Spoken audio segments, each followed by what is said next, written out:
Photo electric effect.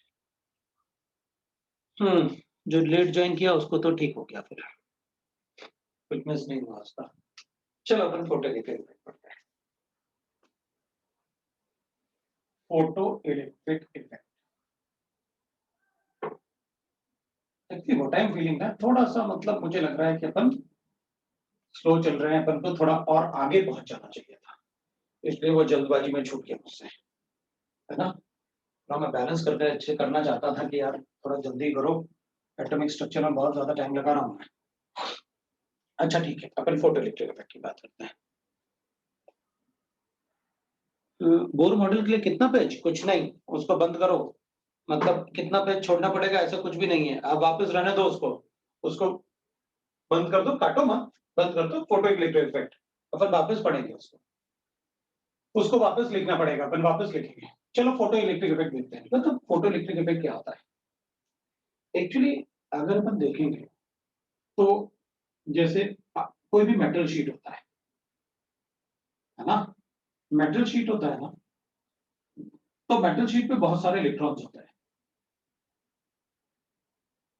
और summers में अगर अपन देखेंगे तो जब ये मेटल शीट अच्छा गर्म हो जाता है तो अपन को दिखता है ऐसे फ्लेम्स टाइप के ऊपर जा रहे हैं, वो फ्लेम्स दिखते हैं। एक्चुअली वो फ्लेम्स पता क्या होता है, इलेक्ट्रॉन्स। जो फ्लेम्स जाते हैं ना ऊपर, वो अपन को इलेक्ट्रॉन्स दिख रहे होते हैं, उनके रेडिएशंस के फॉर्म में इलेक्ट्रॉन दिख रहे होते हैं। वो तब नहीं दिखते जब विंटर्स होते हैं। Why it is so? Because the energy is not that much ना, कि जिससे कि ये फ्लेम जैसे ऊपर इलेक्ट्रॉन जाए, इजेक्ट हो जाए। तो अपन कहेंगे अच्छा ठीक है, अपन क्या करते हैं, अपन ऐसे मेटल ले लेते हैं जिनमें इलेक्ट्रॉन मेटल से बहुत कम एनर्जी से बाइंडेड होता है।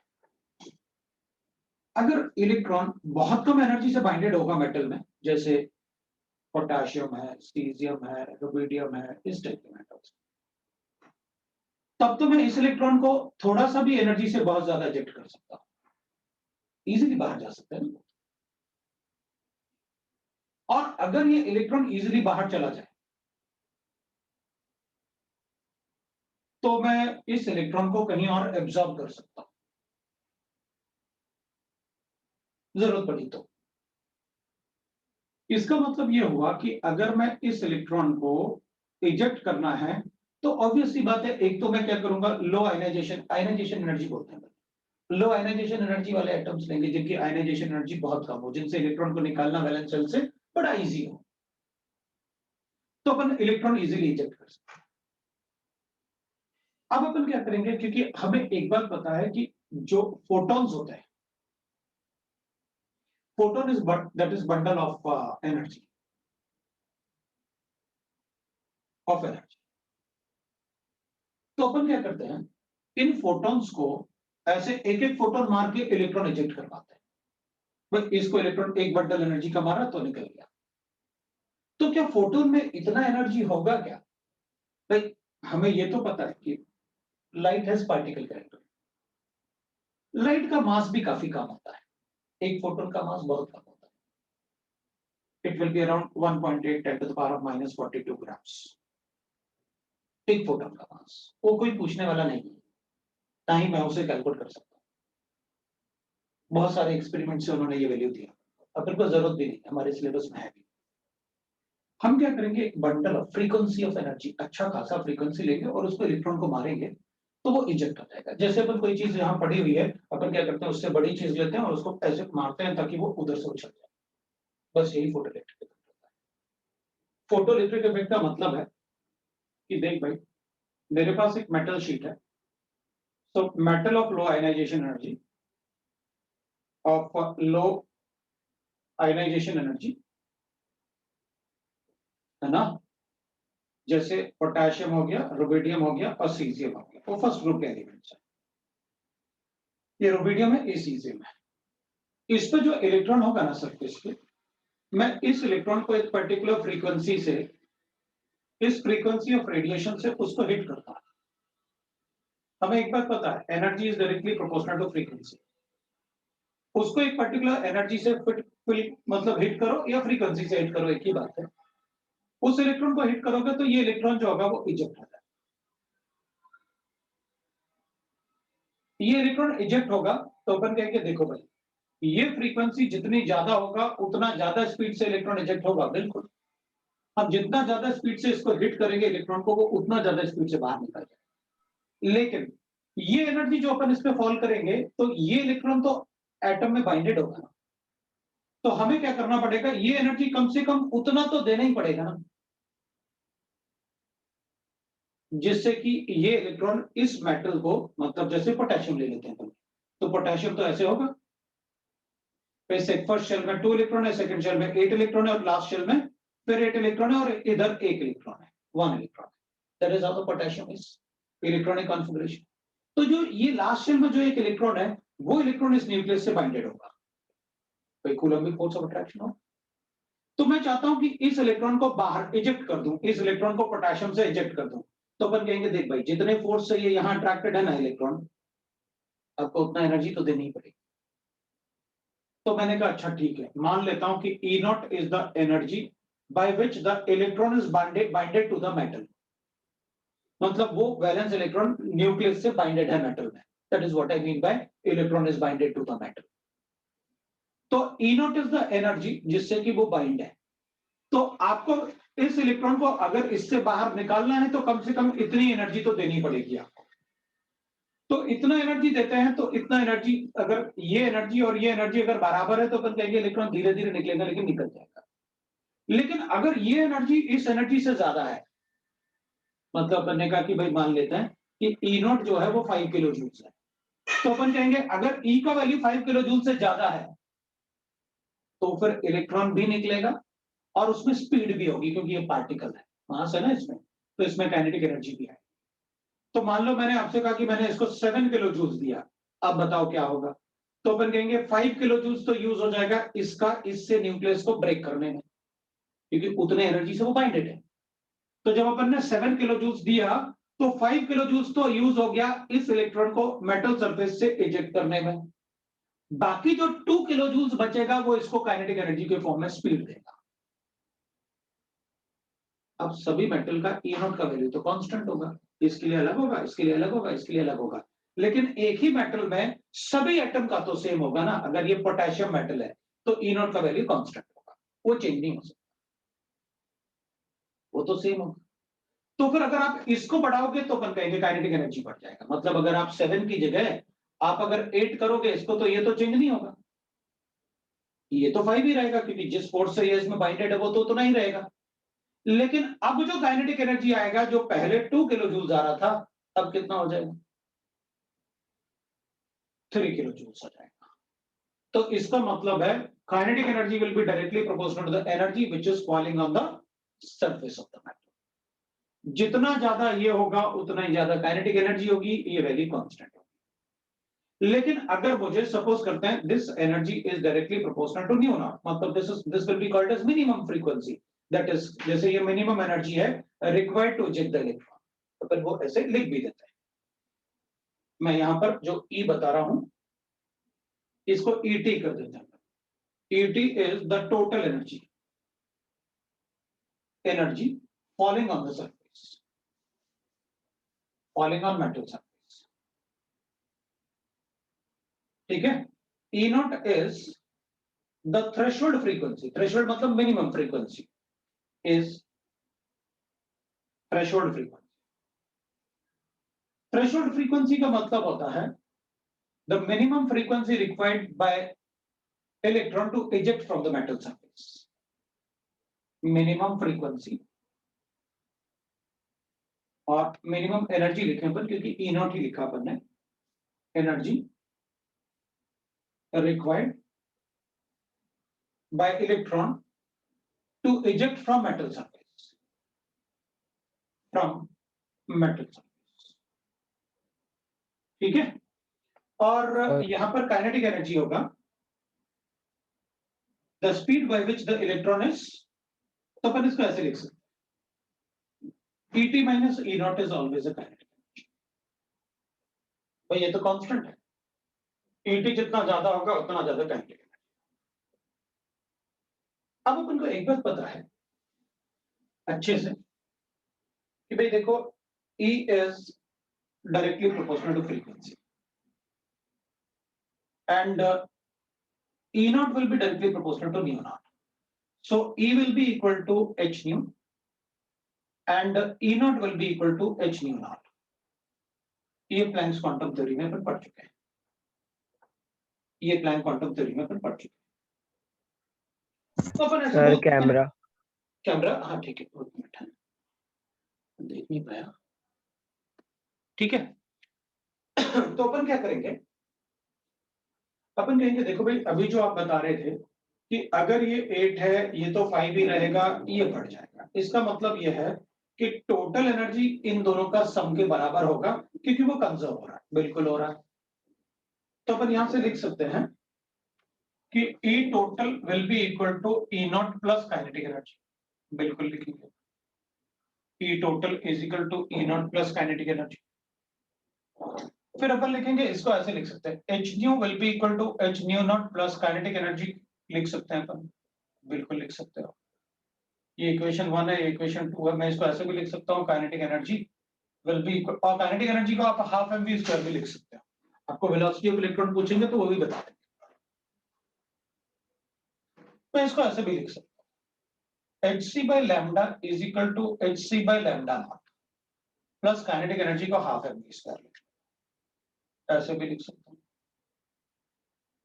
मतलब इसमें मैं लैम्डा नॉट का भी रिलेशन बना सकता हूं, this will be called as threshold frequency, this will be called as threshold wavelength because this is a threshold energy. हम इसे वर्क फंक्शन, थ्रेशोल्ड फ्रीक्वेंसी मतलब, थ्रेशोल्ड फ्रीक्वेंसी मतलब हो गया कि minimum frequency, minimum bundle of energy जिसको hit करने से वो इलेक्ट्रॉन इजेक्ट होगा, that is called threshold frequency. भाई अगर अपन फ्रीक्वेंसी बढ़ाएंगे, जैसे अपन अज्यूम करते हैं सन का जब डे टाइम होता है ना 12 नून के आसपास, तो फ्रीक्वेंसी बहुत ज्यादा होती है, तो गर्मी भी बहुत ज्यादा लगती है क्योंकि अपन को पैकेट्स ज्यादा एनर्जी वाले आके हिट करते हैं ना। लेकिन इवनिंग में वही अपन को काफी कम हो जाता है, बिकॉज अपन को जो एनर्जी होती है, फ्रीक्वेंसी जो होती है वो उनकी काफी कम होती है, तो फिर एनर्जी भी कम होती है। तो ज्यादा फ्रीक्वेंसी मतलब अपन बोल सकते हैं कि भाई ज्यादा फ्रीक्वेंसी मतलब ज्यादा एनर्जी, कम फ्रीक्वेंसी मतलब कम एनर्जी। तो इसको चाहिए कि भाई अगर अपन इसको हिट करें ज्यादा फ्रीक्वेंसी से, अगर ज्यादा फ्रीक्वेंसी मतलब स्मॉलर वेवलेंथ, अपन ऐसे बोल सकते हैं higher the frequency more is the kinetic energy, smaller the wavelength more is the kinetic energy. Because wavelength अगर छोटा होगा तो एनर्जी ज्यादा होगी, ऑब्वियसली बात है, energy and wavelength is inversely. So more frequency more kinetic energy, less wavelength more kinetic energy, ये अपन को पता है, राइट? यहां से अपन बता सकते हैं। अब अपन कहेंगे आप ये बता दो कैलकुलेशन क्या करना है, हमें कोई प्रॉब्लम नहीं, हम कैलकुलेशन करके बता सकते। तो अपन कैलकुलेशन कर लेंगे। अब अपन क्या करेंगे, अपन चेक करेंगे दैट इज अगर अपन इसमें एनर्जी से डील कर रहे हैं तो एनर्जी तो अपन को पता है, इसके सारे कैलकुलेशन अपन को आते हैं, E equal to hc by lambda, और एनर्जी अपन को जूल्स में मिलेगा इन mks यूनिट, mks। तो h अपन को पता है, c अपन को पता है, लैम्डा अपन को mks यूनिट में मीटर्स में लेना है, वो भी अपन को कैलकुलेशन आता है।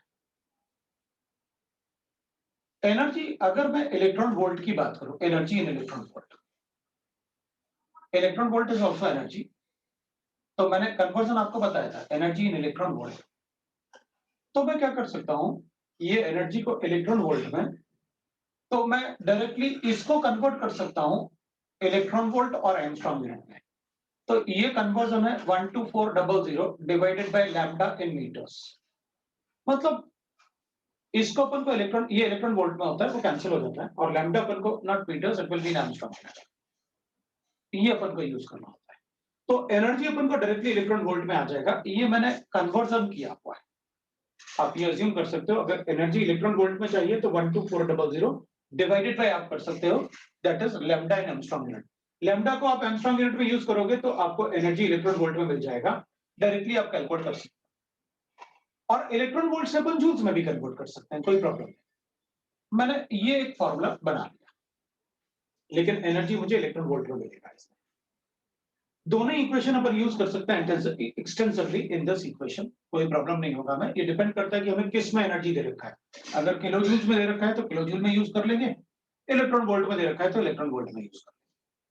कन्वर्जन अपन चेक कर लेंगे, वो बता दूंगा मैं कन्वर्जन कैसे आएगा। अब मैं क्या करूंगा, अब इस इक्वेशन को अलग अलग टाइप से अपन लिख सकते हैं, that what we can do. अपन इसको ऐसे भी लिख सकते हैं भाई, half mv square will be equal to h nu minus nu naught। लिखो, हमें क्या फर्क पड़ता है, आपने इसको इस तरफ लेके आए, h को कॉमन ले लिया और काइनेटिक एनर्जी को हाफ mv स्क्वायर लिखा, हमें कोई फर्क नहीं पड़ेगा। आप ऐसे भी लिख सकते हो 1/2 mv square will be equal to hc into 1 upon lambda minus 1 upon lambda naught। ऐसे भी लिखो, हमें क्या फर्क पड़ेगा। आपने सेकंड वाली इक्वेशन से लिखा, तो इस वाले इक्वेशन से आप इसको इस तरफ लेके आए, hc को कॉमन लिया और you have written that right ना इक्वेशन। आप लिखो, कोई प्रॉब्लम नहीं है बिल्कुल। इवन कभी कभी अपन से क्या पूछ लेते हैं वो, जैसे अपन से कहेंगे कि देखो फोटोइलेक्ट्रिक इफेक्ट के लिए ये इक्वेशन वैलिड है क्या, ऐसे कर, वेलोसिटी बताओ, वेलोसिटी का एक्सप्रेशन बताओ। तो अपन कहेंगे भाई 2hc/m और 1 upon lambda minus 1 upon lambda naught, और इसको हटाने के लिए अपन स्क्वायर लगा सकते हैं ऐसे। तो इस टाइप से अपन से क्वेश्चंस कभी कभी पूछ एक्सप्रेशन से, कि कभी कभी अपन से पूछेंगे बताओ तो वेलोसिटी ऑफ इलेक्ट्रॉन के लिए करेक्ट फॉर्मूला कौन सा होगा। तो अपन को ये फॉर्मूले में सब्स्टिट्यूट करके और अपन को देखना होगा, अच्छा ठीक है अपन को पता है ये होता है तो ये होगा, ये होगा तो वेलोसिटी के लिए लैम्डा के फॉर्म में क्या एक्सप्रेशन आएगा वो हमें कैलकुलेट करना होगा। वो हमसे एग्जाम में या क्वेश्चंस इस टाइप से फ्रेम करेंगे फॉर्मूले से रिलेटेड। अब अपन बात करते हैं कि इजेक्शन कब होगा, इजेक्शन कब नहीं होगा। हमें एक बात अच्छे से पता है, अगर यहां से जो रेडिएशन फॉल हो रहा है एनर्जी वाले, अगर उसका फ्रीक्वेंसी इसके फ्रीक्वेंसी से बराबर है तो अपन कहेंगे इजेक्शन होगा। अगर ये फ्रीक्वेंसी ज्यादा है इससे तो काइनेटिक एनर्जी भी आएगा, क्योंकि इन दोनों के डिफरेंस से अगर अपन कहेंगे ये फ्रीक्वेंसी ज्यादा है अगर इससे, तो काइनेटिक एनर्जी होगा, वैल्यू पॉजिटिव वैल्यू होगा। एच तो कांस्टेंट है, दे आर प्रोपोर्शनल। तो उसको मैं थोड़ा सा वर्ड्स में लिखूंगा और वर्ड्स में लिख के अपन बाकी फिर न्यूमेरिकल क्वेश्चंस देखेंगे किस टाइप से अपन से पूछेंगे। तो अपन कुछ ऐसे नोट लिख लेते हैं और इक्वेशन में मैं ऐसे अलग अलग टाइप से मैं आपको एप्लीकेशन बताऊंगा और किस टाइप से क्वेश्चन पूछ सकते हैं अपन से। और मैं क्वेश्चंस भी करते हैं पर डायरेक्टली, क्योंकि अपन को पता चल गया, आप सीधी सीधी बात बता रहे हो कि यहाँ एक पत्थर रखा हुआ है, बड़ा वाला पत्थर मारूंगा उसमें तो ये पत्थर उछल जाएगा, खत्म बात। ये पत्थर उछलेगा तो ऑब्वियसली बात है उसका मास या उसका स्पीड इससे ज्यादा होना चाहिए जिससे कि इसको इजेक्ट हो रहा है, राइट ना। तो अपन उसको बता सकते हैं। तो अपन कहेंगे देख भाई, if nu is greater than nu naught, then ejection of electron takes place, of electron take place along with kinetic energy। दूसरा, if nu is equal to nu naught, then ejection of electron take place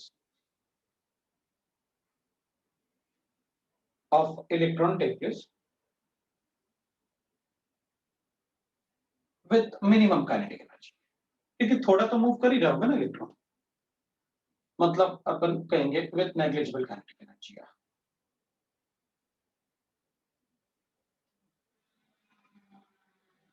वो मैं समझाऊंगा भी ये negligible kinetic energy.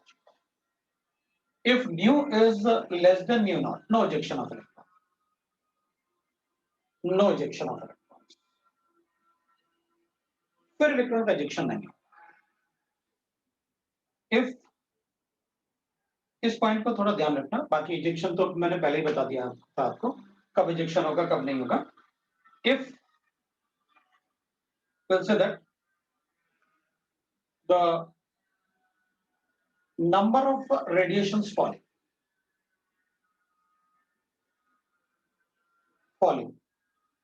so the number of radiations falling on the metal surface, on the metal surface, इसको पता अपन क्या बोलते हैं, intensity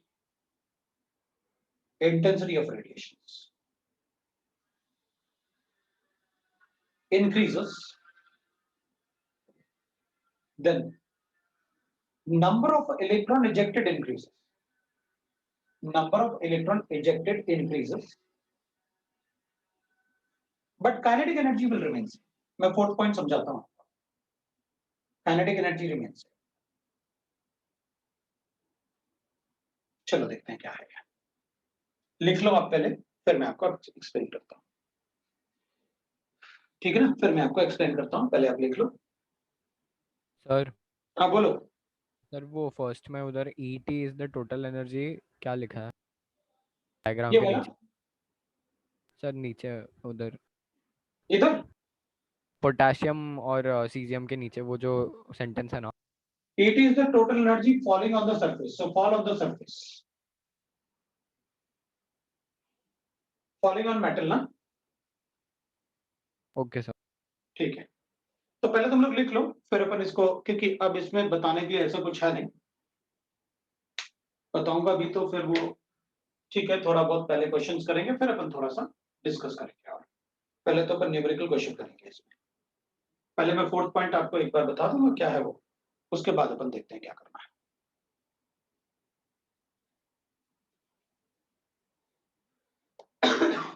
Excuse me.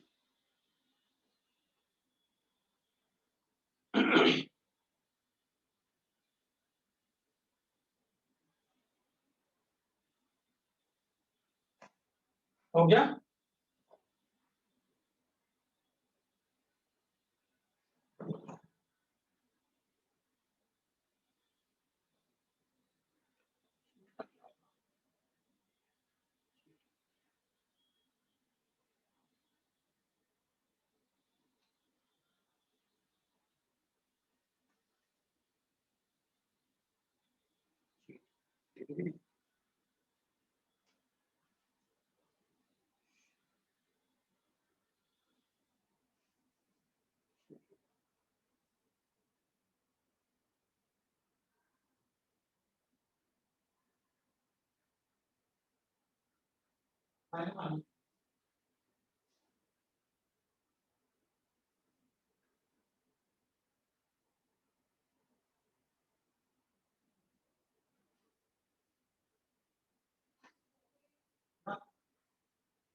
सब काट होते हैं, ये तो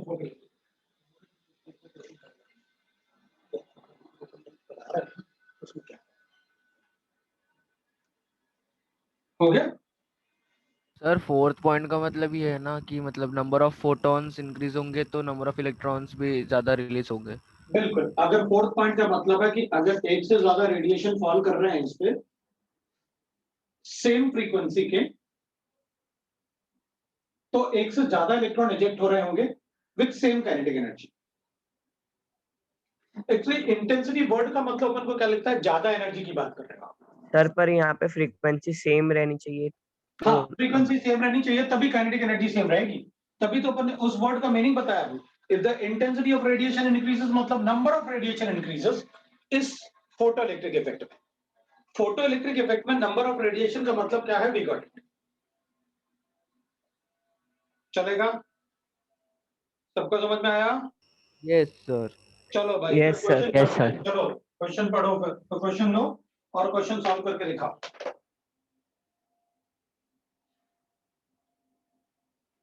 calculate the kinetic energy. Calculate the kinetic energy. Calculate the kinetic energy of electron ejected from the metal surface. Of electron ejected from the metal surface. Ejected from metal surface when the metal is exposed with photon of energy. Metal is exposed with photon of energy. Photon of energy, 4 electron volt, and the work function of metal is sir photon of energy वहां से repeat करिए ना please. 4 electron volt. Photon of energy 4 electron volt, and the work function of metal is 1.2 electron volt. Work function of metal is 1.2 electron volt.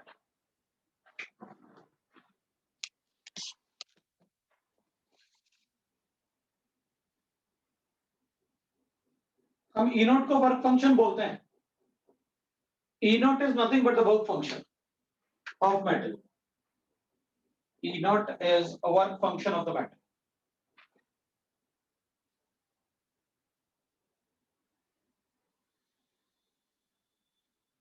Sir kinetic energy कौन सा unit में निकालना है वो मेंशन है. काइनेटिक एनर्जी मतलब unit क्या चाहिए. इलेक्ट्रॉन वोल्ट में ही देता हूं आपको, जो भी गिवन है भाई. एनर्जी का तो इलेक्ट्रॉन वोल्ट होता है ना यूनिट. तो फिर डायरेक्ट इलेक्ट्रॉन वोल्ट कर सकते हैं. हाँ, क्यों नहीं कर सकते यार. ये तो डायरेक्टली इसलिए तो बताया तुम्हें कि अगर आप मुझे एमस्ट्रॉन्ग दोगे तब भी मैं डायरेक्टली इलेक्ट्रॉन वोल्ट में कैलकुलेट कर लूंगा. बिल्कुल कर सकते हैं. और अपन तो 80% टाइम तो काइनेटिक एनर्जी को इलेक्ट्रॉन वोल्ट में ही पढ़ने वाले हैं. 2.8 इलेक्ट्रॉन वोल्ट. ऑब्वियसली बात है, माइनस करेंगे और आ जाएंगे. आप इतना इजी क्वेश्चन दोगे तो अच्छी बात थोड़ी है. आपने कहा ये 4 इलेक्ट्रॉन वोल्ट है, ये 1.2 इलेक्ट्रॉन वोल्ट है, तो ये कितना होगा? दोनों में से माइनस कर दो. लो भाई 2.8 आ गया. ये भी कोई क्वेश्चन था? नहीं, मुझे मतलब सिर्फ आपको समझाना था कि आपको क्वेश्चन के फॉर्म में आप क्या समझते हो, बस मुझे वो देखना था. अब चलो दूसरा क्वेश्चन लिख लेते हैं. हमें क्या करना है? Calculate the velocity of electron. थोड़ा अच्छा ले लेते हैं. Calculate the velocity of electron ejected from the potassium metal. Ejected from the potassium metal. If metal is irradiated with photon of wavelength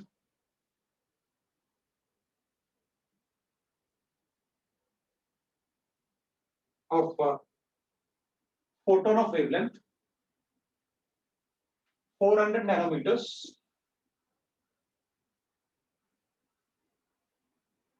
whereas the threshold wavelength is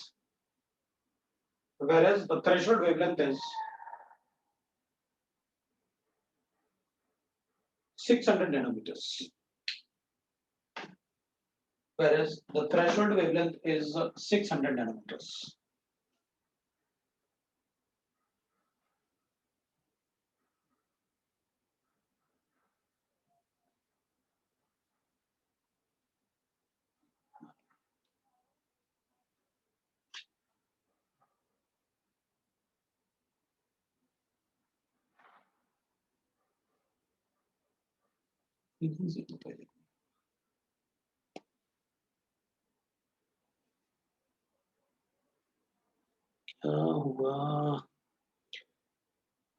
sir can you repeat the question. वापस repeat करना है. Bohr model के लिए कितना? Sorry sir, मेरा network issue था.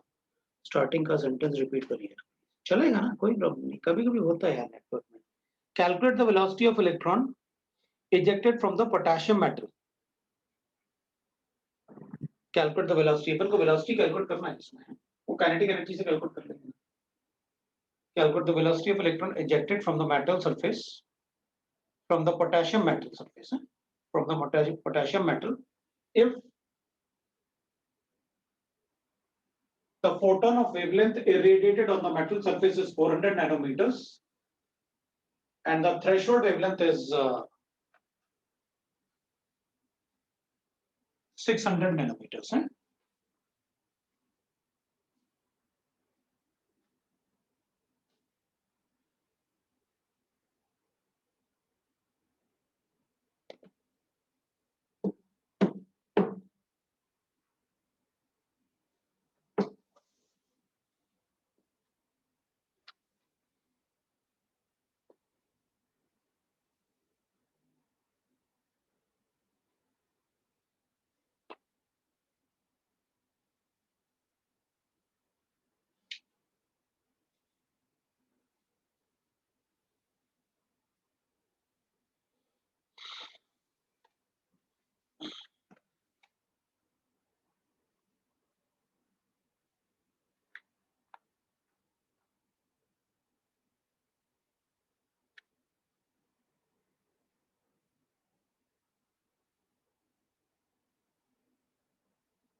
H value minus 34.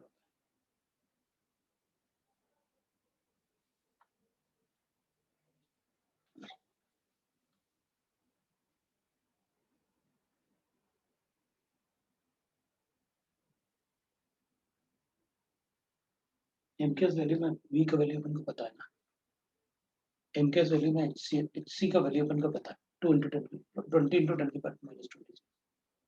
देखो answer आ गया 37 मीटर पर सेकंड अप्रॉक्स।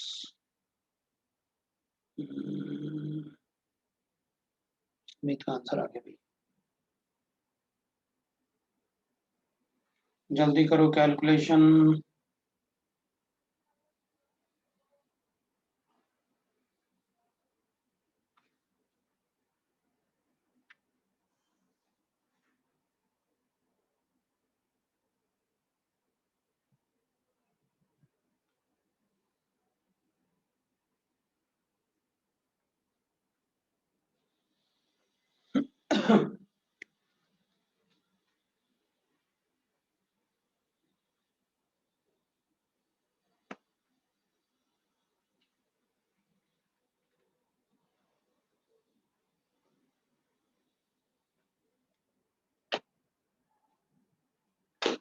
वैसे वेलोसिटी का तो फॉर्मूला लिखा हुआ है ना अपने सामने, बड़ा इजीली आ जाएगा।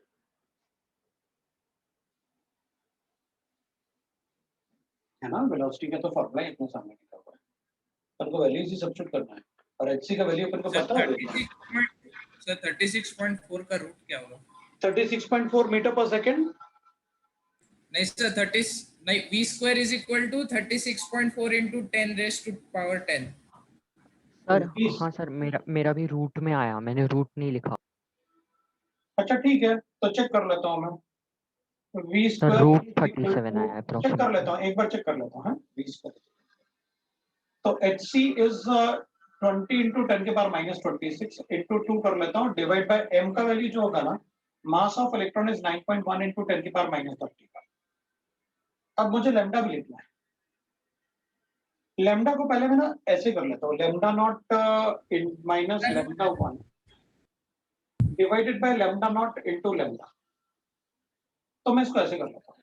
सर हाँ सर पहले फ्रीक्वेंसी निकाला फिर चलेगा? यार बेटा, मतलब उतना क्यों करें अपन, मतलब सीधा सीधा ऐसे ही करते हैं ना, क्यों बेटा फ्रीक्वेंसी, मतलब अपन ना बहुत ज्यादा कैलकुलेशन अपनी तरफ से क्यों बढ़ाएं यार, है ना। अपन को जो पता है कि डायरेक्टली अपन फ्रीक्वेंसी निकालोगे तब भी तो लैम्डा में कन्वर्ट करोगे, है ना। तो इधर देखना, इधर अपन को ये भी रेशियो, इधर भी लैम्डा है, इधर भी लैम्डा है, मतलब यूनिट तो कैंसिल हो ही जाना है इसका, मतलब 10 की पावर -9 तो कैंसिल हो ही जाना है। तो अपन क्यों फालतू में अपन वो करें, अपन तो सीधा ऐसे करते हैं 20 इंटू 10 की पावर -26, ये 2 था तो इसको 40 कर देता हूं मैं, है ये भी 2 हटा लेते हैं ये वाला, तो डिवाइड बाय 9.1 इंटू 10 की पावर -31 आ गया, और इसको लैम्डा नॉट कितना था अपने पास 600, 600 माइनस हो गया 400 और डिवाइड बाय कर लूंगा 600 इंटू 400।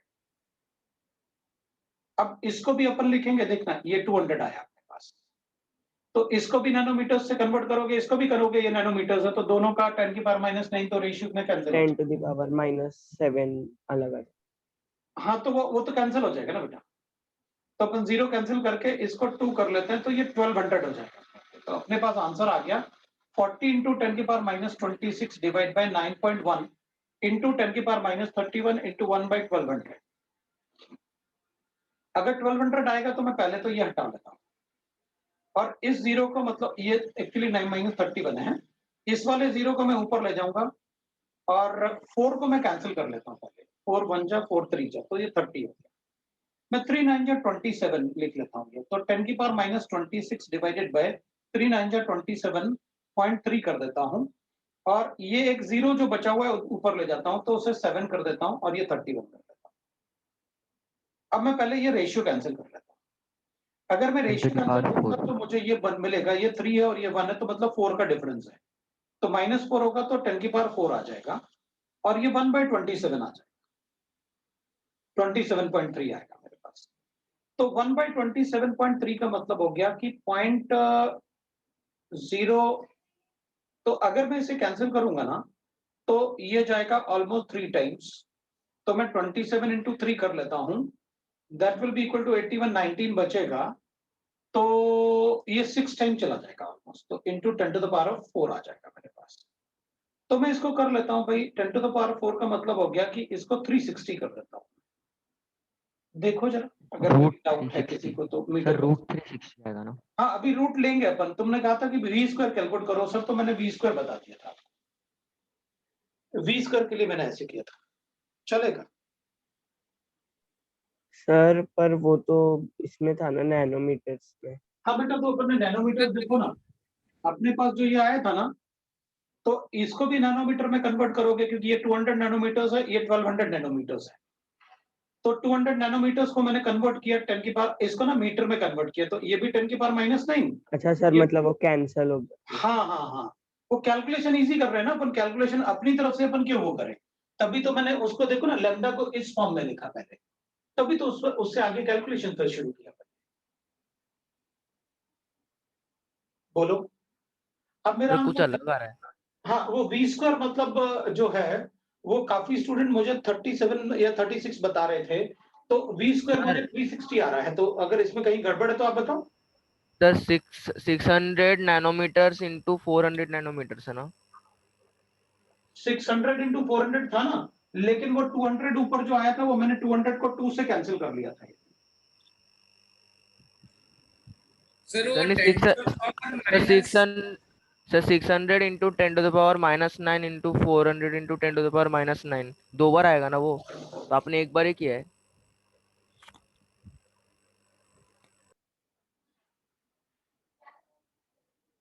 नहीं, वो कॉमन आ जाएगा ना डिनोमिनेटर वाला 10 to the power -9, तो फिर वो कैंसिल हो जाएगा। नहीं, 2 बार आएगा, हाँ सर 2 बार आएगा। सर और एक 10 टू द पावर -9 होगा।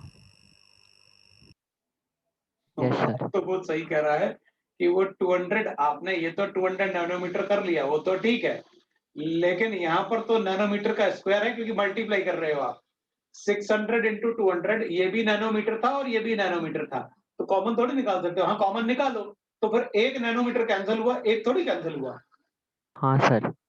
है ना।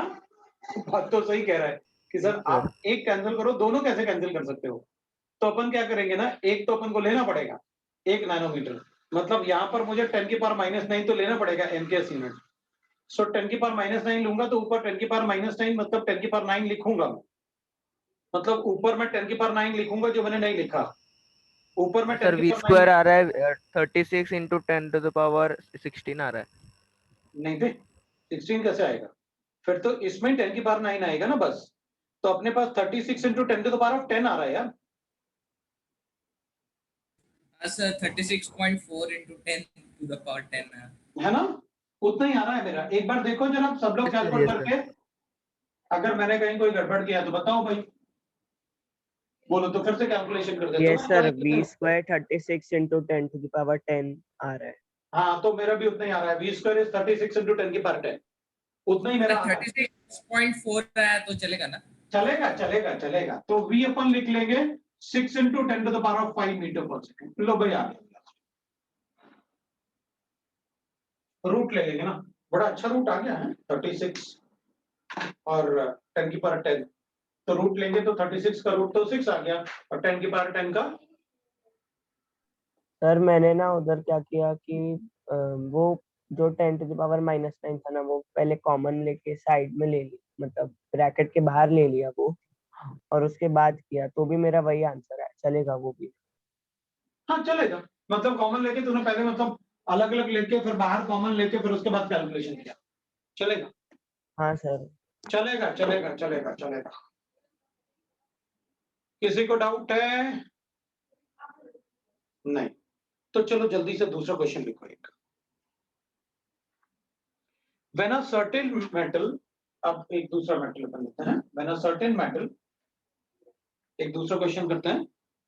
When a certain metal, when a certain metal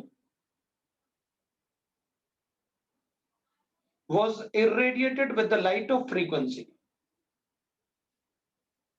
was irradiated with the light of frequency,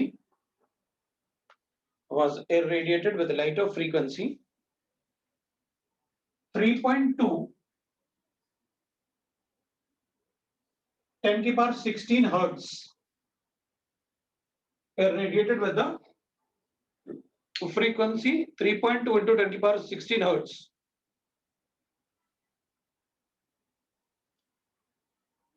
The photoelectron emitted had,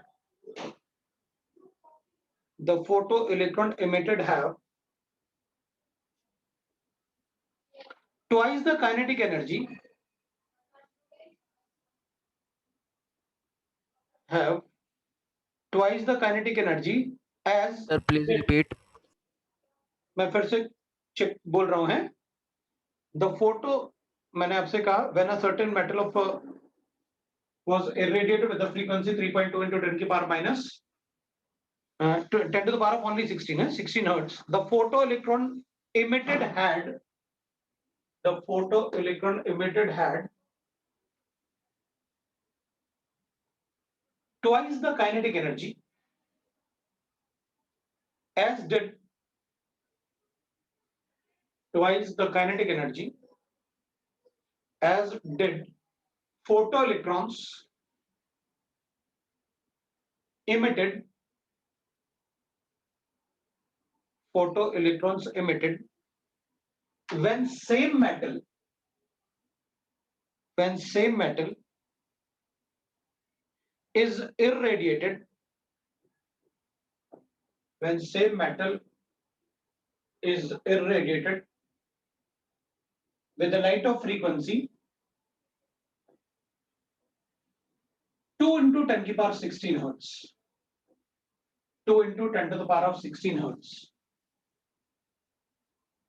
Calculate the threshold frequency of the matter. Calculate the threshold frequency of the matter.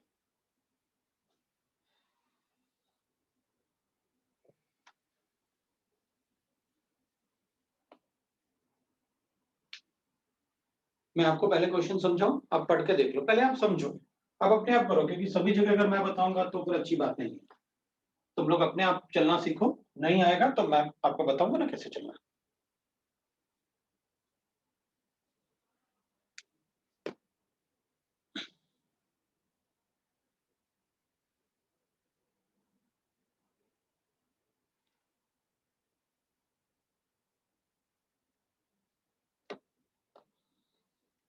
Yes sir, समझा question. ठीक है बेटा, फिर तो अच्छी बात है।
Sir हमें फाइंड क्या करना था?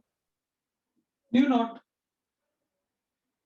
न्यू नॉट तो मेटल का सेम रहता है ना, वो थोड़ी चेंज होता है।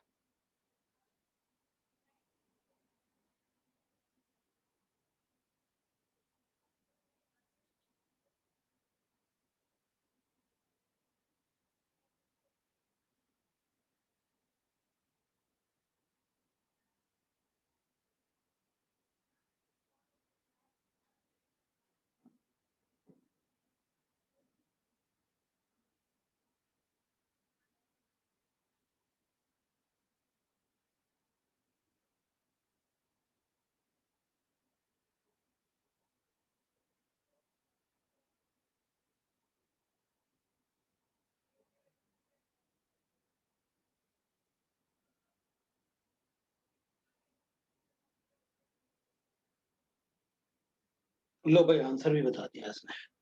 न्यू नॉट का फ्रीक्वेंसी में एक बार आंसर जो इसने बताया है वो 8.8 into 10 to the power of, ये मुझे लग रहा है बिल्कुल एग्जैक्ट आंसर बताया उसने। 8 इंटू 10 की पावर 16 बिल्कुल सही है। हर्ट्स 8 इंटू 10 की पावर 15 हर्ट्स।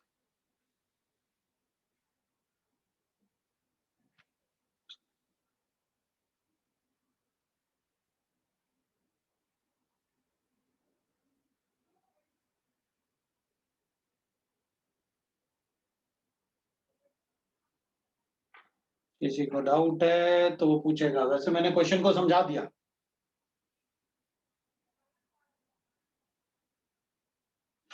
दो इक्वेशन बना ली अपन ने।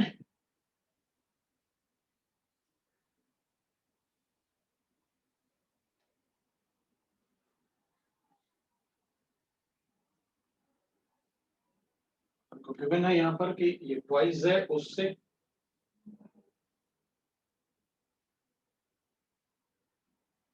इसमें सब्स्टिट्यूट करो आप, तो फ्रीक्वेंसी गिवन है H nu naught plus kinetic energy आपको ट्वाइस ऑफ के ई वन लिख लो इसको, ये इक्वेशन 1 होगी, के ई टू लिख लो आप क्योंकि आपको गिवन है, और इक्वेशन 2 आप लिख लो उससे H nu naught, H nu naught is equal to H nu two is equal to H nu naught plus twice that is kinetic energy. ये आपने दो इक्वेशन बना लिए, आपने इस इक्वेशन में सब्स्टिट्यूटेड किया क्या, ई वन ना एच न्यू वन, और ये तो एच न्यू नॉट होगा और ट्वाइस ऑफ काइनेटिक एनर्जी, ये गिवन है क्वेश्चन कि यहाँ पर जो काइनेटिक एनर्जी आती है वो ट्वाइस होती है जब अपन उसी मेटल को इस फ्रीक्वेंसी से रेडिएट करते हैं तो काइनेटिक एनर्जी आती है।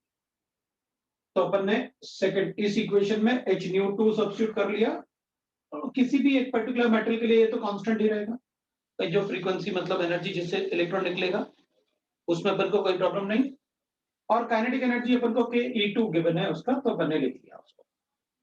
क्या करें, इस इक्वेशन में से इसको माइनस कर देते हैं क्योंकि काइनेटिक एनर्जी गिवन है अपन को, तो अपन कहेंगे माइनस करेंगे तो अपने पास आएगा H nu one minus H nu two, ये दोनों तो जीरो हो जाएंगे, तो इसमें से इसको माइनस किया ना, इसमें से इसको इसमें से माइनस किया, तो इसमें से इसको माइनस किया, आई गॉट दिस, इसको इससे माइनस करेंगे तो जीरो, और इसमें से इसको माइनस करेंगे तो अपन को के ई टू मिल गया। तो अपन को के ई टू का वैल्यू मिल गया, राइट ना, अपन को के ई टू का वैल्यू मिल गया,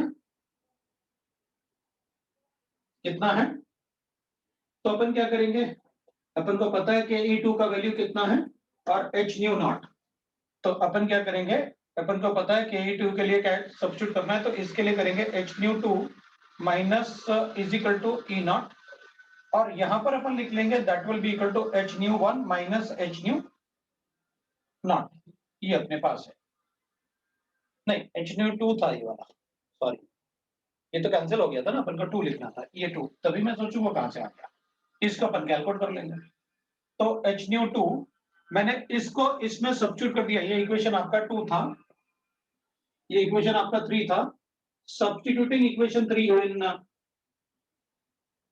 substituting equation 3 in the equation, ये अपना जो इक्वेशन है ना इसमें अपन ने सब्स्टिट्यूट कर दिया काइनेटिक एनर्जी 2 को। किसी को डाउट है तो बोलो बोलो, अगर No, किसी sir. को ठीक है ना, तो अपन कहेंगे H nu two is equal to H nu naught plus ये अपने पास गिवन है H nu one minus H nu two. पहले तो एच को गायब करो, पहले तो एच को गायब कर देते हैं दोनों तरफ से। So nu naught will be equal to nu naught, nu two is equal to nu naught plus इधर आएगा अपने पास nu one minus nu two. ये कैलकुलेट करना है, न्यू टू से इसको माइनस करना, फ्रीक्वेंसी आ गई। मतलब कुछ कैलकुलेशन नहीं करना पड़ा, वैल्यू जो गिवन है उन्हीं से आंसर आ गया, कुछ अपन को ज्यादा कुछ कैलकुलेट करने नहीं पड़ा। देख लो भाई, अगर कोई डाउट है तो पूछ लो।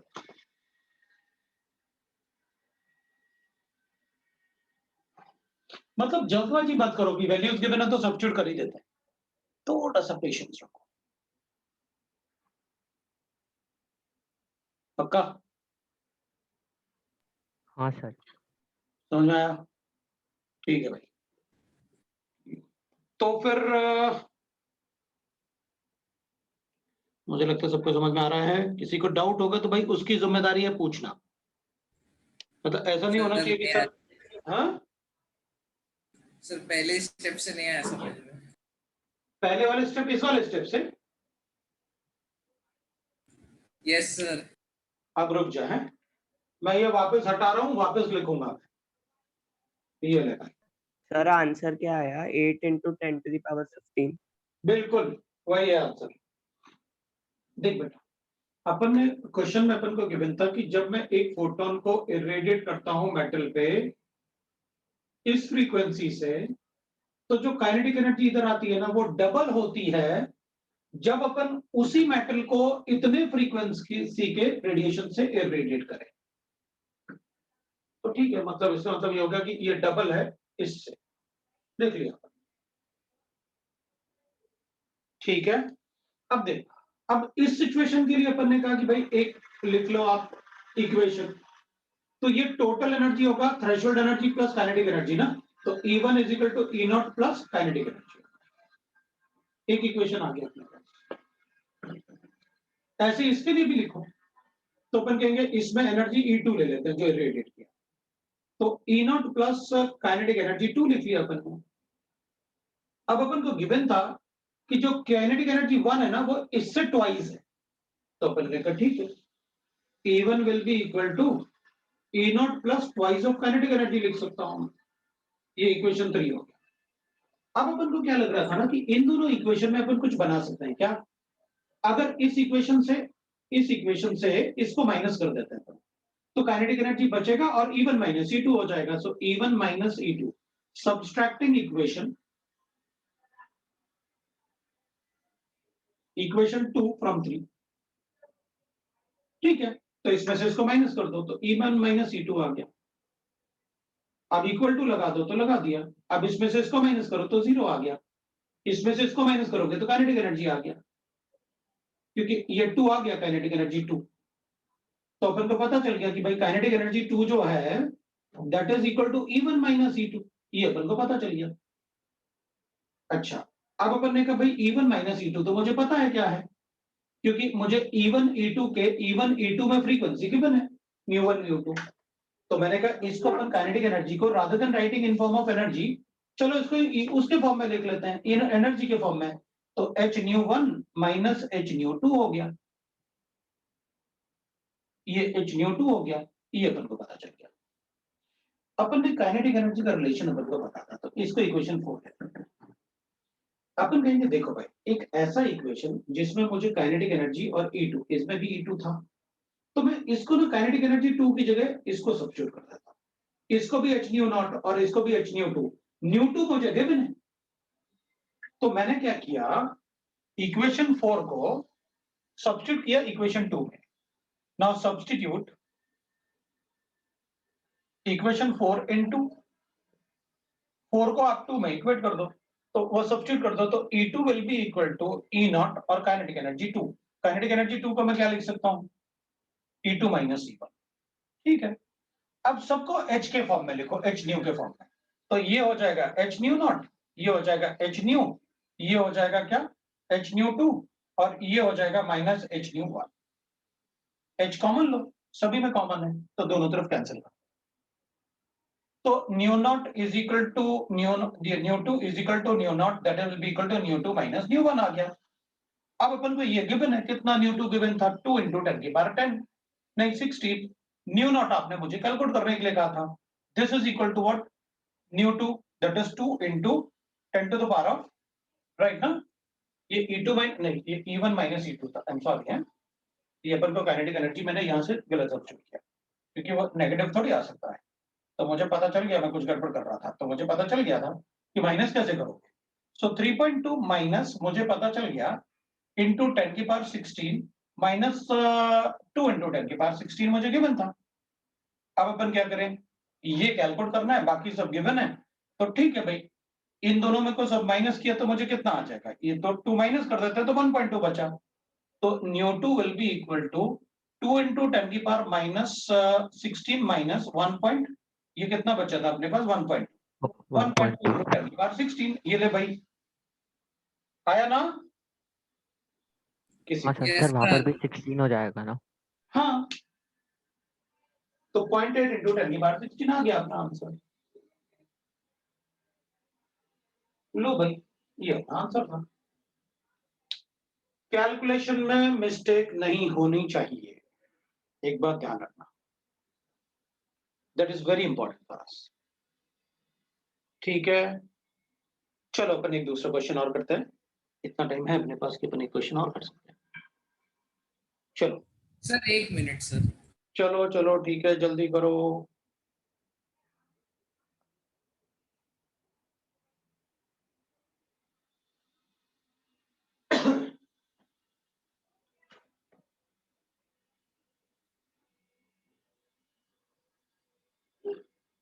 हाँ सर हो गया।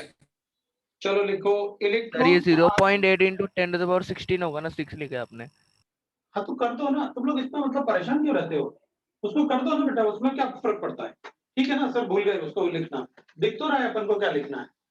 तो उसमें छोटी छोटी चीजों में ऐसे नहीं किया करो कि मतलब सर आप ना वहां डेसिमल लगाना भूल गए, वो करना भूल गए, सही लिखा ना सर ने, बोल भी रहे हैं, मतलब ओरली बोल भी तो रहे हैं सर अपन को कि 0.8 इंटू 10 की पावर 16, तो छोड़ो ना, क्या फर्क पड़ता है, हम तो लिख ही ले, ठीक है ना।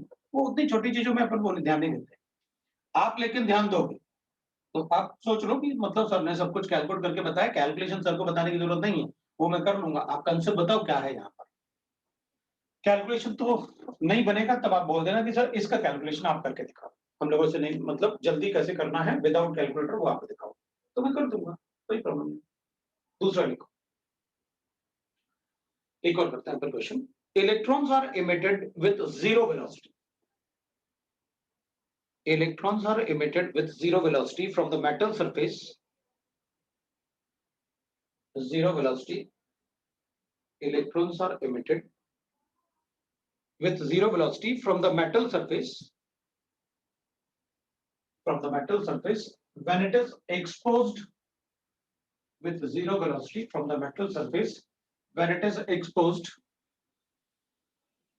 to the radiation of wavelength, when it is exposed to the radiation of wavelength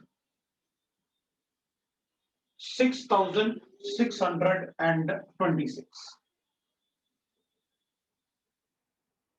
Angstrom, 6626 Angstrom. Calculate the threshold frequency and work function of the matter. Calculate the threshold frequency and work function of the matter.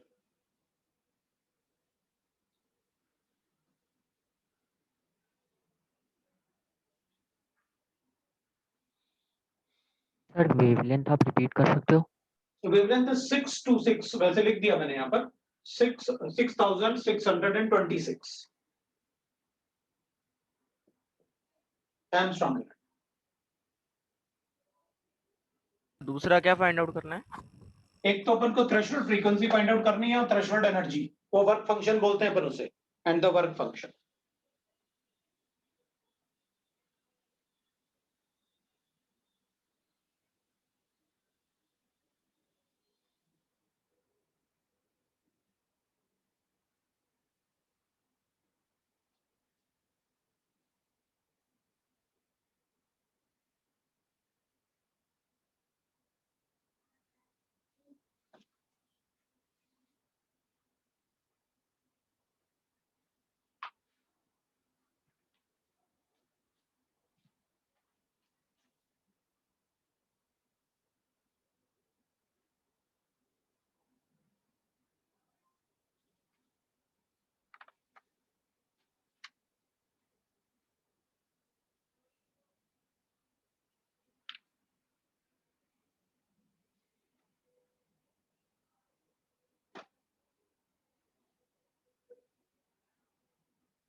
124.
Threshold frequency and work function.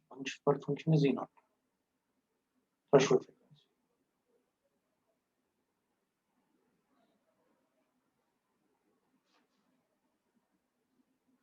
E is equal to H.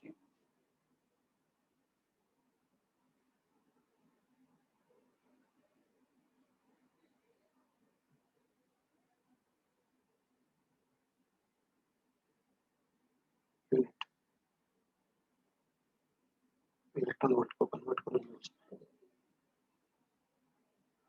Sir हाँ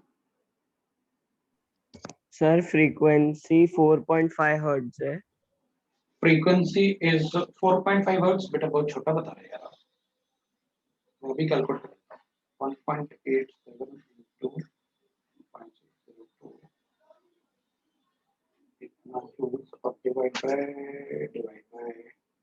6.6।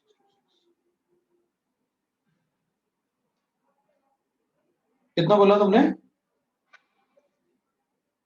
4.5 hertz. 4.5 hertz 10 की power -19 और 10 की power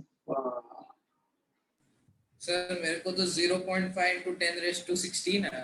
हाँ मैं ये देख रहा था तो इसका वो कैलकुलेशन तो सही कर रहा है, इसने पावर में गड़बड़ किया। 31 minus 19 10 की पावर 12 4.5 into 10 की पावर 13 या 14 आना चाहिए।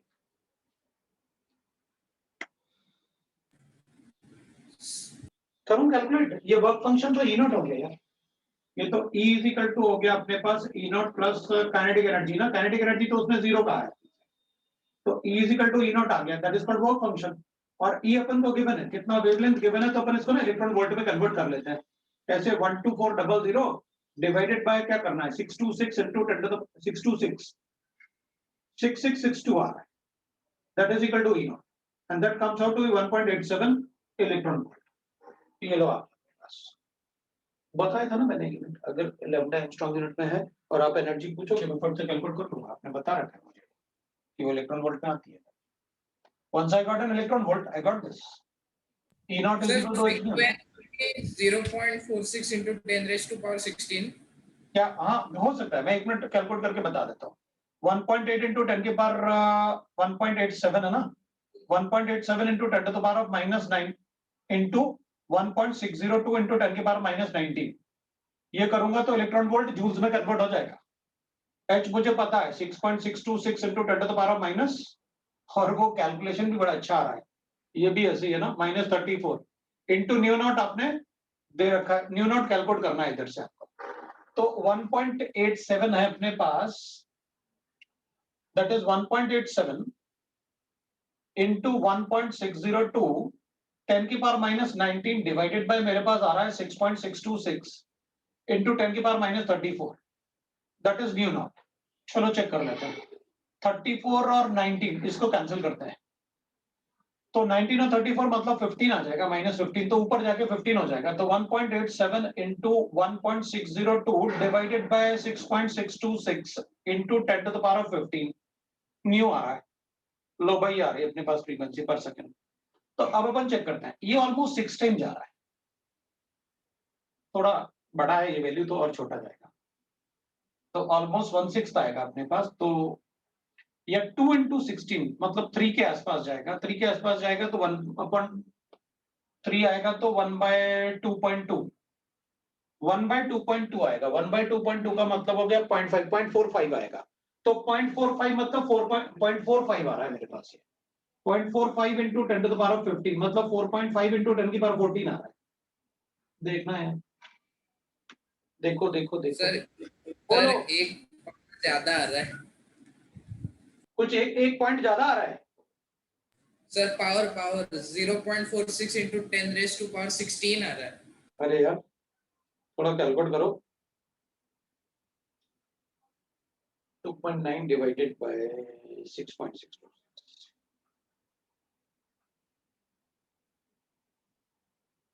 6.626। सर हम दोनों की फ्रीक्वेंसीज को कंपेयर कर सकते हैं ना? हाँ करो ना, क्या प्रॉब्लम है, ये न्यू नॉट आ रहा ना। तो मैं एक बार ये चेक कर लेता हूँ कि तुमने यहाँ पर 12400 है, डिवाइड बाय किया था अपन ने 6626 1.8714, ठीक है, वो उतना ही आ रहा है। तो कहीं ना कहीं कुछ ना कुछ गड़बड़ तो नहीं है, मेरा आंसर इतना ही आ रहा है। और आंसर एक बार तुम लोग चेक करो ना अपना आंसर, आंसर इतना ही आ रहा है 4.5 into 10 की पावर 40 पर सेकेंड। एक बार कैलकुलेट करो ना, तुम बोलो तो मैं फिर से कैलकुलेट कर देता हूँ।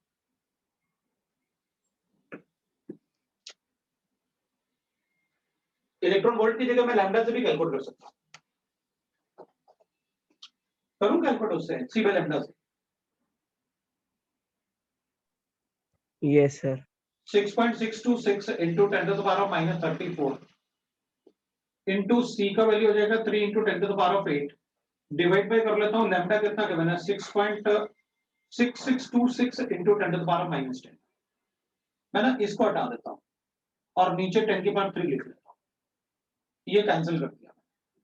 10 की पावर 3 को ऊपर ले जाता हूँ तो ये हो जाएगा 37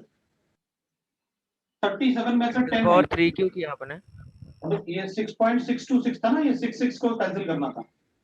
हाँ सर आ गया, ओके ओके। पावर नीचे हो गया, वो 10 to the power 2 ले लिया था, इसीलिए गलत हो गया था। अच्छा ये 2 ले लिया था, ले भाई आंसर आ रहा है, वो कह रहा आ गया 14। अब देख लो तुम लोग, तुम बोलो तो आगे सॉल्व करूं वरना छोड़ देता हूं। लेकिन आप इससे जो एनर्जी आएगी ना, आप डायरेक्टली इसको इसमें, अच्छा इसमें एक और बात था कि अपन एनर्जी कैलकुलेट क्यों करें, पर दोनों एनर्जी है, चल दोनों तरफ ऐसे कर देते हैं ना, ये भी तो था। वो कह रहा था सर कि मतलब देखो आप इतना सारा कैलकुलेट क्यों कर रहे हो, मुझे क्या कैलकुलेट करने के लिए कहा है आपने, थ्रेशोल्ड फ्रीक्वेंसी, पहले वही कैलकुलेट कर देता हूं। ये वेवलेंथ दे रखा है हाँ आपने sir, H C by lambda equal to H नहीं म्यू ऐसे कर नॉट। देते हैं ना, पर ऐसे देखना,